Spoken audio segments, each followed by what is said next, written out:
Hello and welcome to another exclusive review with me, Alex Belfield, here at celebrityradio.biz, where last year we had over 12 million minutes viewed on YouTube. We're now the number one reviewer for theatre in the UK and Las Vegas online, and we thank you for tuning in. What a week it's been. Beetlejuice, the biggest reaction online ever to a review. 5-star musical there. Moulin Rouge, not so much. Dear Evan Hansen, biggest ball fest we've ever seen. We came out depressed and miserable.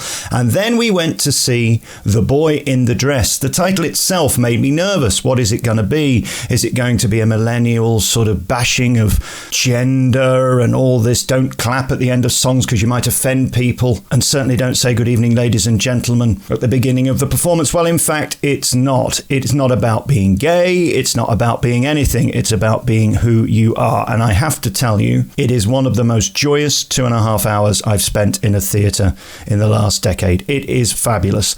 It's formulaic. It plays to the strengths of the greats like Billy Elliot.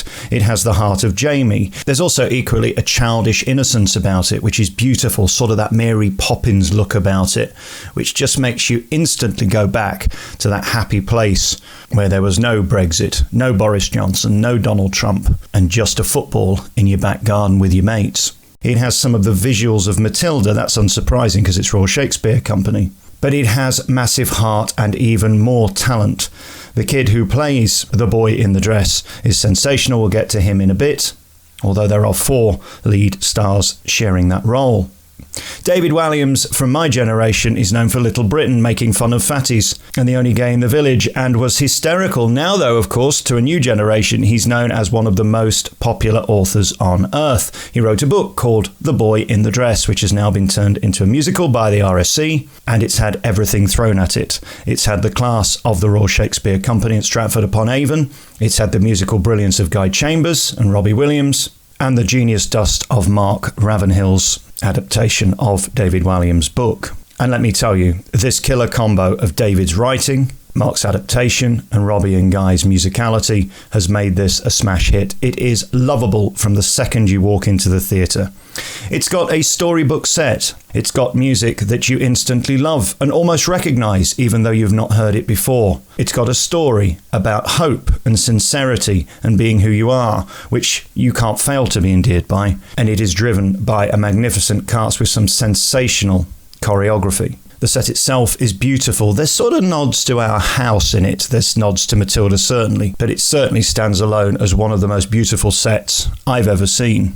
It's mellifluous the way stuff comes on and goes off. And of course, the ballet of the football scenes, although simple, is just magical, even for a 39-year-old man.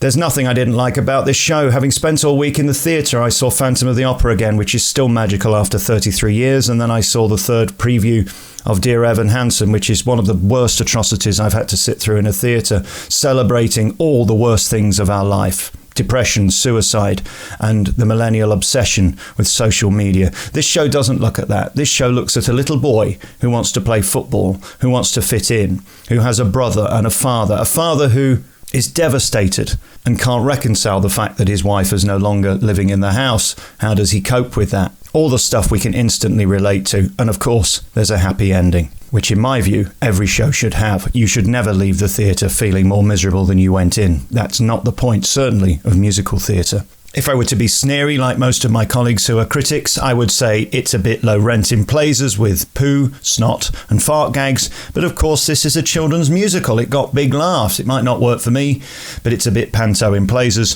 David, of course, loves that type of humour, and that's why he's the master of this type of art for kids.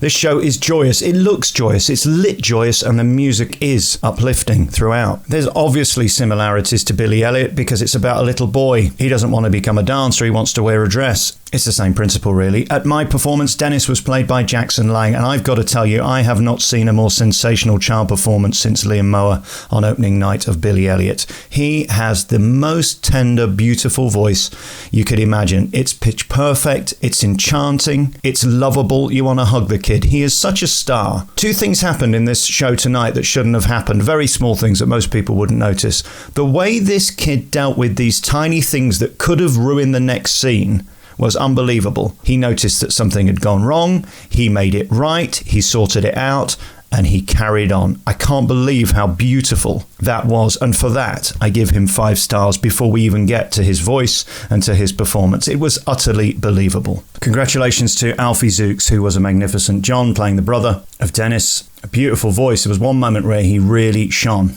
And also congratulations to Asha Banks, who played Lisa James. Good Lord, what a star this girl's going to be. I think she's only 15, but my God, what a voice. 2 points in the show where she steals it. Magnetic, of course, from the second she walks on the stage, and she plays the part just beautifully. Honestly, there isn't a bad piece of casting in this show, and nor should there be, really. This is one of the most exciting shows this year. Of course, I don't believe that this show will end in November at the RSC in Stratford upon Avon.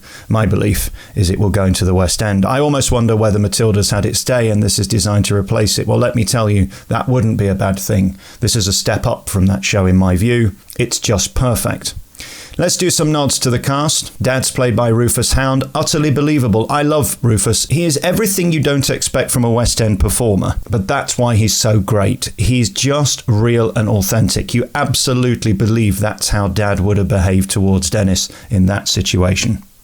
Big Mac was fabulous. Max Gill, what a star. There's a bit of stereotyping going on in this show, which I think probably The Guardian won't like very much, but I just loved it. There's a corner shop ran by Raj, played by Irvin Iqbal, who is just adorable, instantly lovable. Charlotte Giaconelli is an old friend of the show, and I love her very, very much. She's hugely talented, and as Lorna, well, she's just fabulous. Congratulations to Charlotte. For me, Natasha Lewis was sensational in this show. She just brings heart from the second the curtain goes up, although there isn't a curtain at the RSC. Natasha is Devesh's mum, and she just brings the heart and life and soul into the show. This show sort of has the magic of Mary Poppins with the grit of Jamie. It's an amalgamation of both of those things. It's not a children's show, it's not an adult show, it's somewhere in the middle, which makes it joyous. In front of me were 2 kids with their parents, mesmerised, all 4 of them. That's genius theatre. Hobbs Mason played the disgusting headmaster with a zinger at the end magnificently, and Christina Modestar played Miss Breslau superbly too. Big nods to Gareth. Miss Windsor was played by Charlotte Wakefield, another huge talent who did it brilliantly. And congratulations to the entire ensemble, who were directed magnificently by Gregory Duran, who were made to look fabulous by Robert Jones. I think the biggest compliment I can pay this production is the speed in which it moves. It's designed for young kids who, let's face it, can't pay attention for more than 30 seconds, and it feels like it moves at 100 miles an hour. One of the most beautiful scenes was the campus tits moment, courtesy of David's inspiration. I think his sort of nod to Donna Summer at the end of Act 1. Brilliant. Truly a perfect stellar cast. Very rarely does a show come along that changes the way people think and beats expectation. With music by Robbie Williams and Guy Chambers, you knew that it was going to be impressive, but would they live up to the hype?